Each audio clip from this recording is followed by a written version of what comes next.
Alright, let's dive into something that's been making waves in the entertainment world lately, Disney's recent quarter, which was, in large part, powered by the massive success of Toy Story 5. Now, before we get into the numbers, let me just say this. Toy Story 5 crossing the $1 billion mark at the global box office is no small feat personally. I think what makes this really interesting is how it reflects the enduring appeal of the franchise. I mean, we are talking about a series that started in 1995, almost 3 decades ago. The fact that it's still resonating with audiences today says a lot about the power of storytelling and nostalgia.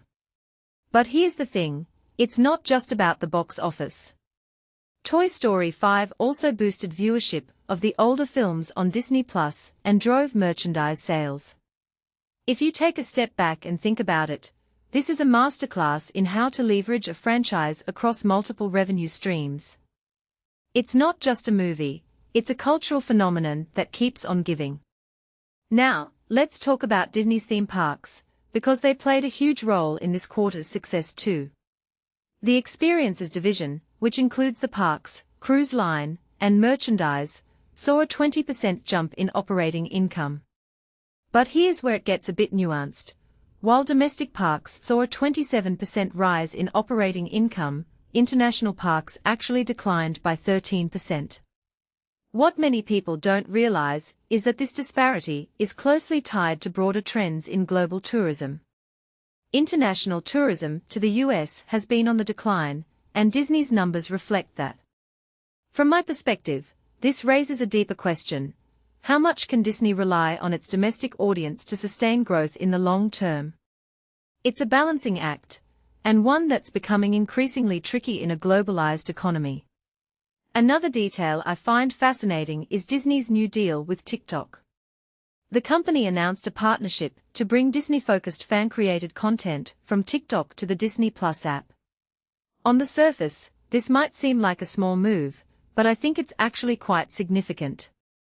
What this really suggests is that Disney is doubling down on user-generated content and community engagement. In an era where platforms like TikTok are dominating the attention economy, Disney is smart to tap into that ecosystem. It's not just about controlling the content, it's about fostering a community that feels invested in the brand. Personally, I think this could be a game changer for how Disney interacts with its audience moving forward. Now, let's talk about the financial side of things. Disney's revenue rose 7% to $25.25 billion, and earnings per share topped analyst expectations. But here's what immediately stands out to me. The company recorded a $100 million tariff refund after the Supreme Court struck down some of Trump's trade levies. This is a reminder of how political decisions can have a direct impact on corporate bottom lines. In my opinion, this also highlights the unpredictability of the current economic landscape. Disney's ability to navigate these challenges, whether it's tariffs, declining international tourism, or shifting consumer behaviors, is a testament to its resilience. But it also raises the question, how sustainable is this growth in the face of so many external pressures? Finally, let's zoom out and look at the bigger picture. Disney's strong quarter isn't just about Toy Story 5 or theme parks, it's about the company's ability to adapt and innovate in a rapidly changing industry. From my perspective, what makes Disney so fascinating is its willingness to experiment, whether it's with new content formats, platform partnerships, or revenue streams. But here's the thing, as the company continues to expand, it's also going to face new challenges. International tourism isn't coming back overnight, and the streaming wars are only getting more intense. So, while this quarter is definitely a win, it's also a reminder that Disney can't afford to rest on its laurels. The question is, what's next? And personally, I can't wait to see how they answer it. So, what do you think?